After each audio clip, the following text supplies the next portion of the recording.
Bismillahirrohmanirrohim. Alhamdulillahi vassalatu vassalamu ala rasulillah. Alloh subhanahu va taologa hamdlar. Payg'ambarimiz sollallohu alayhi vasallamga durud salovatlar bo'lsin. Aziz birodarlar, Payg'ambarimiz sollallohu alayhi vasallam aytadilar: "Innal ghina ghinan nafs."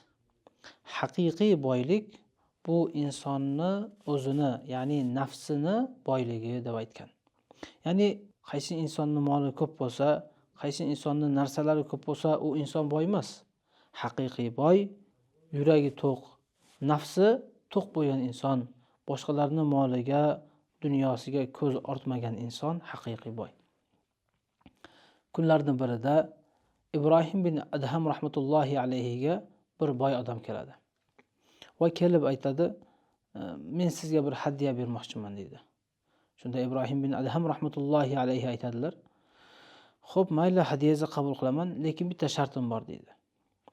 "Men hech qachon kambag'al odamning hadyasini, ya'ni pulini olmayman. Boy odamning pulini olaman, ya'ni hadyasini olaman" deydi. "Xo'p, mayli" deb o'zi boy deb hisoblayapti. Bir necha miqdorda hadya beradi.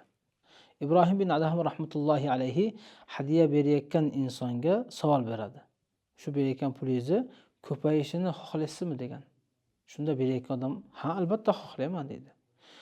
Bir necha miqdorni aytib qayta aytganda: "Ha, albatta, bundan ham ziyoda bo'lishini xohlayman, undan ham ziyoda bo'lishini xohlayman" deyotgan vaqtda Ibrohim bin Adham rahmatullohi alayhi aytadi: "Siz menga qaraganda kambag'al ekansiz, siz hadyangizni qabul qilmayman" deb aytgan ekan. Demak, azizlar, bu narsa sizlar bilan biz uchun shunday bir darski, insonning narsasi ko'p bo'lsa, puli ko'p bo'lsa boy emas, balki haqiqiy boylik insonning yuragida boylik. Alloh taolo barchalarimizni nafsimizni to'q qilsin va barchalarimizni Alloh subhanahu va taolo yuragimizdan dunyoga bo'lgan muhabbatni, narsalarga bo'lgan muhabbatni Alloh taolo chiqargan bo'lsin.